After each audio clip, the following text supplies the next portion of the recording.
প্রতিদিনের মতো আজকে চলে এলাম নতুন একটা রেসিপি নিয়ে।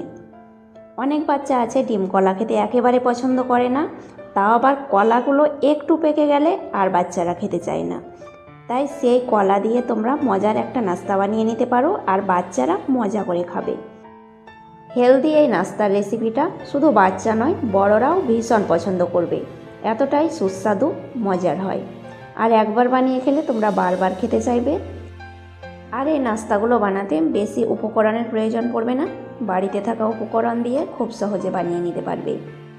আর এই সহজ নাস্তার রেসিপিটা তোমরা একবার হলেও বাড়িতে বানাতে পারো। আর অবশ্যই আমাকে কমেন্টে লিখতে ভুলবে না তোমাদের রেসিপিটা কেমন হয়েছে। আমি প্লেটের মধ্যে দুটো পাকা কলা, একটা ডিম নিয়েছি। কলাটাকে কাঁটা চামচের সাহায্যে পেস্ট করে নিচ্ছি। এই কাজটা তোমরা হাত দিয়েও করে নিতে পারো। আর বন্ধুরা, এমনভাবে কলাটাকে পেস্ট করে নেবে যেন গোটা ভাব কমের ভাগ থাকে, একদম গোটা ভাব না থাকে, সেই রকমভাবে পেস্ট করে নেবে।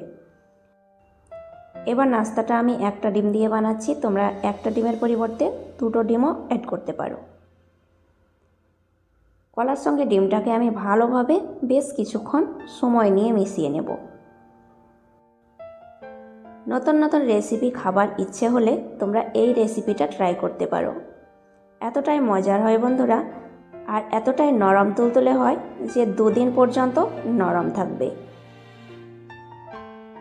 ডিম আর কলাটাকে ভালোভাবে আমি পেস্ট করে নিয়েছি। এবার চলে যাচ্ছি নেক্সট স্টেপে। একটা বড় পাত্র নিয়েছি, সেই পাত্রের মধ্যে ডিম আর কলার পেস্টটাকে ঢেলে নিচ্ছি। একটু বড় সড়ো পাত্রের মধ্যে মাখানোটা বেশ ভালোই হবে, তার জন্য আমি একটা বড় পাত্রের মধ্যে ঢেলে নিলাম। এবার এই ডিম কলার পেস্টটাকে আর একটু ভালোভাবে ফেটিয়ে নিচ্ছি। আর যত বেশি ফেটানো যাবে নাস্তাগুলো ততটাই নরম হবে, ফুলকো হবে। এবার আমি দিয়ে দিচ্ছি চিনি। চিনিটাকে তোমরা গুঁড়োও অ্যাড করতে পারো, গোটাও অ্যাড করতে পারো। আমি গোটা চিনি 4 চামচ অ্যাড করলাম। এবার চিনিটাকে ভালোভাবে নাড়াচাড়া করে একটু গলিয়ে নেব। আর বন্ধুরা, বেশ কিছুক্ষণ নাড়তে হবে, সেই সময়ের মধ্যে চিনিটা গলে যাবে। 2টো এলাচের বিচিকে আমি গুঁড়ো করে অ্যাড করে দিলাম। তোমরা এখানে ভ্যানিলা এসেন্স আধা চামচ অ্যাড করতে পারো। একটু এলাচ গুঁড়ো করে অ্যাড করলে ডিমের আঁশটে গন্ধটা দূর হয়ে যায়। এবার 4 চামচ পরিমাণে রোল ময়দার আটা নিয়েছি আর আধা চামচ পরিমাণে বেকিং পাউডার একটু চেলে নিলাম। আর অবশ্যই একটু চেলে অ্যাড করবে। তোমরা বেকিং পাউডারের পরিবর্তে খাওয়ার সোডা হিসাবে যে সোডাটা আমরা খাই সেটা তোমরা ব্যবহার করতে পারো, কিন্তু বেকিং পাউডারটা দিলে নাস্তাগুলো বেশি বেশি ফুলকো হবে। এবার ভালোভাবে ময়দাটাকে মিশিয়ে নিচ্ছি। মেশানোর পরে নাস্তাগুলো ভেজে নেওয়ার পরে অনেকক্ষণ একটু মুচমুচে থাকবে, তার জন্য আমি 1 চামচ পরিমাণে দিয়ে দিচ্ছি চালের গুঁড়ো আর 2 চামচ পরিমাণে সাদা তেল। আমি স্টেপ বাই স্টেপ যে উপকরণগুলো দিচ্ছি সেইভাবেই তোমরা দিয়ে মাখাতে থাকবে, তাহলে তোমাদের নাস্তাটা একদম পারফেক্ট হবে। খুব সহজে পারফেক্ট নাস্তা বানাতে চাইলে আমার টিপস আর ট্রিক্সগুলো অবশ্যই ফলো করবে আর পুরো ভিডিওটা দেখতে থাকবে। ভালোভাবে মাখানো হয়ে গেছে। এবার আমি ব্যাটারের ঘনত্বটা তোমাদেরকে দেখাই। এই রকম ঘনত্বে বানিয়ে নেবে, একদম শক্ত করে মাখাবে না আর একদম নরম করে মাখাবে না। দেখতেই পাচ্ছ ঘনত্বটা।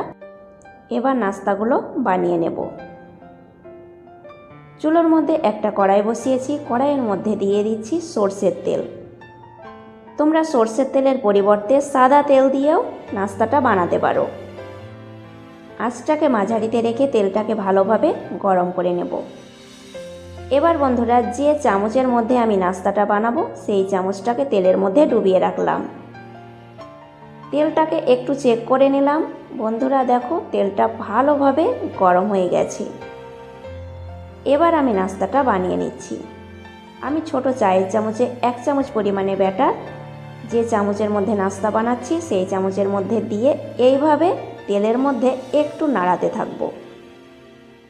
এই চামচে নাস্তা বানানোর কারণ হচ্ছে নাস্তাগুলো একদম গোল গোল হবে, চ্যাপ্টা হয়ে যাবে না আর একই সমানের হবে।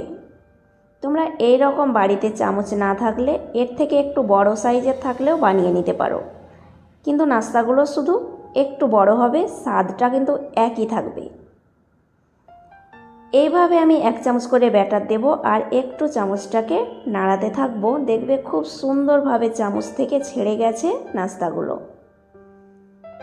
আর একইভাবে আমি সব নাস্তা বানিয়ে নেব একই রকম পদ্ধতিতে। কিন্তু এতটা পরিমাণ তেল দেবে যেন তেলের মধ্যে নাস্তাগুলো একটু নড়াচড়া করতে পারে। একে একে সমস্ত নাস্তা আমি একদম ভেজে নিচ্ছি। আর যে নাস্তাগুলো আমি প্রথমে দিয়েছি সেগুলো দেখো লাল লাল হয়ে গেছে। 2 পাশ একটু নাড়াচাড়া করে প্রথম দিকের নাস্তাগুলো আমি তেল থেকে উঠিয়ে নেব। আর বন্ধুরা, এই ভিডিওটা আশা করছি তোমাদের সবার ভালো লাগবে। ভালো লেগে থাকলে লাইক, কমেন্ট, শেয়ার করবে। আর নতুন বন্ধু যোগ হয়ে থাকলে চ্যানেলটাকে অবশ্যই সাবস্ক্রাইব করবে। পাশে থাকা বেল বাটনটি ক্লিক করে অল করবে, তোমাদের কাছে পৌঁছে যাবে আমার নতুন নতুন রেসিপিগুলো। যে নাস্তাগুলো লাল হয়ে গেছে সেগুলোকে আমি তেল থেকে উঠিয়ে নিচ্ছি। দেখতেই পাচ্ছ বন্ধুরা কালারটা কতটা সুন্দর হয়েছে। আর একদম মুচমুচে হয়েছে ওপরটা আর ভিতরটা নরম তুলতুলে। আঁচটাকে লো টু মিডিয়াম করে নাস্তাগুলোকে ভেজে নেবে, হাই হিটে ভাজতে যাবে না, তাহলে কালারটাও সুন্দর আসবে আর পিঠেগুলো পারফেক্ট হবে। সমস্ত নাস্তা আমি একে একে তেল থেকে উঠিয়ে নিলাম আর বাকি নাস্তাগুলোকে আমি একইভাবে ভেজে নিয়েছি। তাহলে বন্ধুরা, এই সহজ রেসিপিটা একবার হলেও তোমরা বাড়িতে বানাবে, খেতে হয় দারুণ মজার।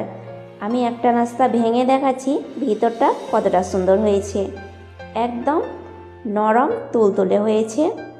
আর এই রকম নরম তুলতুলে নাস্তা বানাতে তোমরা আর অপেক্ষা করবে না, ঝটপট বানিয়ে ফেলবে।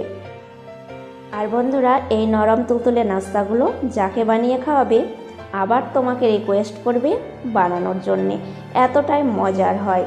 তাহলে এই পারফেক্ট নাস্তাটা অবশ্যই বাড়িতে একবার হলেও ট্রাই করবে। আজ এই পর্যন্তই, আবার আসছি নতুন